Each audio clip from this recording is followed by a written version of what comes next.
Yes, avec une innovation, une plateforme française. Vous allez voir, c'est une start-up française précisément. On va parler de formation en ligne. C'est super, regardez.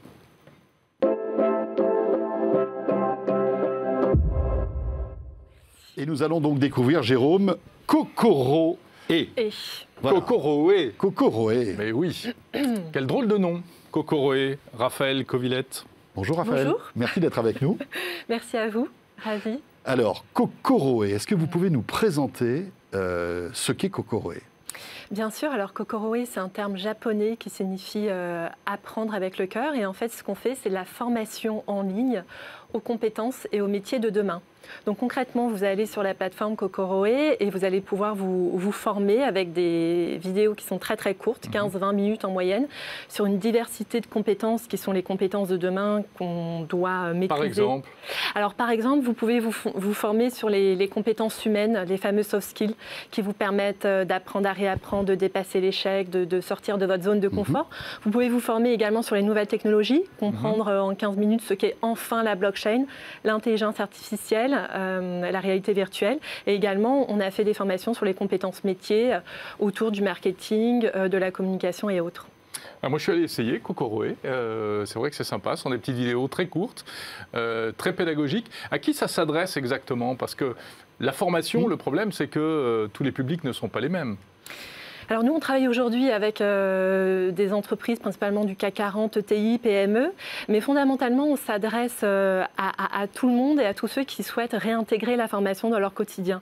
Aujourd'hui, quand on souhaite se former, on se dit, bon ben tiens, j'ai envie de changer de métier, j'ai envie de changer de vie, je vais me former la semaine prochaine, je vais consacrer 10 heures ou une semaine à ma formation et je vais complètement, en effet, changer de vie. Nous, on s'adresse à tout le monde et on s'adresse à tous les collaborateurs, tous les demandeurs d'emploi, tous les freelances, tous les indépendants, tous les salariés, pour qu'en effet, ils réintègrent la formation dans leur quotidien et ils développent une culture, je dirais, numérique sur les compétences qu'on doit maîtriser, en fait. Ouais, pour changer de vie ou pour s'améliorer dans son travail quotidien, etc.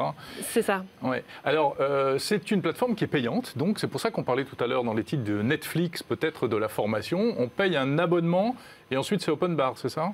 Alors, vous avez une partie gratuite. Vous pouvez entrer dans la formation et visualiser un certain nombre de contenus. Si vous souhaitez aller plus loin, obtenir votre certificat, passer votre quiz, là, en effet, vous avez une partie payante. On a vraiment un business model qui est double.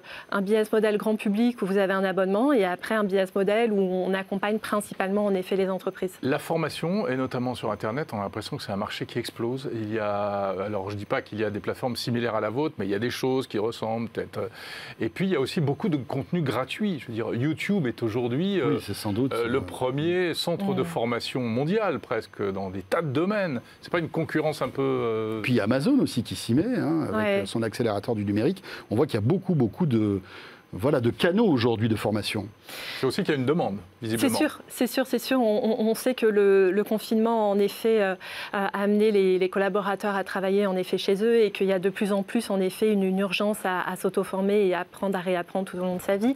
En effet, il y a un certain nombre de contenus qui existent en ligne et qui sont gratuits, je dirais, et notamment YouTube, vous le citiez. Après, les contenus qui sont pédagogiques et qui permettent réellement d'apprendre et de développer des skills qui vont avoir une reconnaissance, je dirais, dans le milieu, enfin dans l'écosystème, auprès du travail, auprès des entreprises, ça c'est beaucoup plus rare. Ouais. Nous, on a une vraie ingénierie pédagogique en interne qui nous permet de dire, bon voilà, on veut adresser en effet cette thématique, on va la construire de façon à ce que le collaborateur ou l'apprenant sache à la fin de la formation et développer un certain nombre de compétences. C'est ça la vraie différence. Raphaël, est-ce qu'un petit film de 12 minutes, 15 minutes, ça suffit pour se former ? Est-ce qu'il ne faut pas un peu plus du coaching, de l'interaction avec un vrai prof, et puis comment on valide aussi cette formation ? Bien sûr. Parce que c'est important de la valider. Bien sûr. En fait, vous avez différents niveaux de formation. Vous avez ce qu'on appelle l'upskilling et le reskilling. Nous, on est davantage positionné, en effet, sur l'upskilling, sur l'acculturation, sur le fait de mettre à jour, finalement, ses compétences au quotidien. Et donc, le fait de dire que vous pouvez mettre à jour vos compétences au quotidien en 10-15 minutes, c'est tout à fait bon, en fait. C'est tout à fait suffisant. C'est ça. Vous avez vraiment différents types de formations qui correspondent à différents besoins, différentes attentes. Nous, on est sur ce niveau d'acculturation Et on dit aux apprenants, en 10-15 minutes, vous allez comprendre ce qu'est la blockchain, l'intelligence artificielle. L'objectif, c'est pas de devenir expert, mais c'est d'avoir un vernis. Et ça paraît pas, mais c'est pas si facile à acquérir comme compétence et comme savoir. Et je vois dans les soft skills, là, parce que en plus c'est très à la mode, très développement personnel, etc. Donc il y a des sujets comme équilibrer la vie privée, la vie professionnelle, comment sortir d'un conflit, vaincre le syndrome de l'imposteur, le fameux syndrome de l'imposteur, etc. C'est ça. On essaye vraiment de coller en fait aux problématiques du moment. C'est ça. On travaille avec un certain nombre d'entreprises qui nous font part en effet de leurs besoins. On s'inspire de l'actualité. Parce que votre business principal, c'est la formation d'entreprises, c'est ça? C'est ça. Qui représente une somme d'argent monstrueuse. Absolument incroyable. Après, en effet, cette année, on va également former le grand public à des métiers, principalement aux métiers du numérique, qui sont les métiers autour de l'intelligence artificielle, du développement web, etc. Est-ce qu'on peut dire que cette pandémie qu'on a vécue et qu'on est toujours en train de vivre a été un accélérateur pour Kokoroé? Alors, on marchait déjà bien avant la pandémie, mais c'est sûr qu'on n'a pas réellement été impacté négativement, en effet, par la pandémie. On fait partie des rares secteurs qui ont, je dirais, su bénéficier finalement de... vous en avez bénéficié, en fait. Les entreprises ont dû très rapidement... Ah si, on a fait 100% en effet de croissance l'année dernière, mais bon, on faisait chaque année en effet 100% de croissance, mais du coup, on n'a pas été impacté par rapport à d'autres entreprises, d'autres secteurs qui ont malheureusement fait moins de croissance. Mais c'est sûr que les entreprises doivent former des nouveaux managers en interne et qu'il y a tout un tas de nouveaux sujets qu'il faut aborder en entreprise. Le télétravail, comment travailler à distance, comment créer du feedback à distance, comment animer des équipes à distance. Il y a aussi une nouvelle figure du manager qui émerge. Aujourd'hui, on parle d'un manager qui est plus du tout autoritaire, qui est plutôt collaboratif, qui est bienveillant, qui est participatif. Tout ça, c'est des thématiques qu'il faut aborder et la formation est en effet une des réponses. Quelle est la formation la plus regardée sur Kokoroé? La formation la plus regardée, c'est... Alors, on la pousse aussi souvent, c'est apprendre à réapprendre. C'est le fameux besoin, finalement, de développer ses compétences au quotidien, mais je dirais, de façon générale, c'est ce qu'on appelle les soft skills. C'est comment être soi, comment trouver un équilibre vie privée, vie pro, comment prendre la parole à l'oral. C'est des formations qui sont aussi de l'ordre du développement personnel. Aujourd'hui, les apprenants ont davantage envie d'être bien dans leur travail, dans leur métier, de se développer personnellement.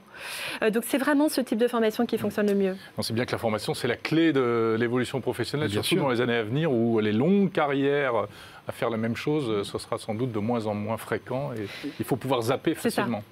On ne connaît pas encore les métiers de demain finalement. On ne les connaît pas encore. C'est ça qui est fou. Tout à fait. Il y a un chiffre qui est assez parlant. On sait que 80%, alors c'est un chiffre qui fait un peu peur, mais bon, j'y vais quand même, les 80% des métiers de demain, donc qui existeront en 2030, n'existent pas encore. 2030, c'est dans 10 ans. Donc on ne sait pas les métiers, on ne sait pas quels vont être ces métiers. On a quand même des tendances. On sait que les métiers de demain vont quand même être autour de l'intelligence artificielle, forcément, autour de la data analyse, de la data science. Vous avez ce qu'on appelle les métiers du numérique. Voilà. Donc les métiers du code, les métiers de l'intelligence artificielle, les métiers autour du digital business development, du gros hacking. C'est tous ces nouveaux métiers qui vont vraiment apparaître. Et ce qu'on recherche davantage, c'est des personnes qui ont cette capacité d'apprendre à réapprendre et justement qui ont cette capacité d'évoluer en interne au sein des entreprises plutôt que des experts en fait. Raphaëlle Covillette, merci beaucoup. Merci beaucoup. Cofondatrice de Kokoroé. Jérôme, je te propose de te former à la conquête spatiale, François, maintenant. Et oui, mais pour aller sur Kokoroé, il faut une bonne connexion Internet. Enfin, en tout cas, il faut une connexion Internet.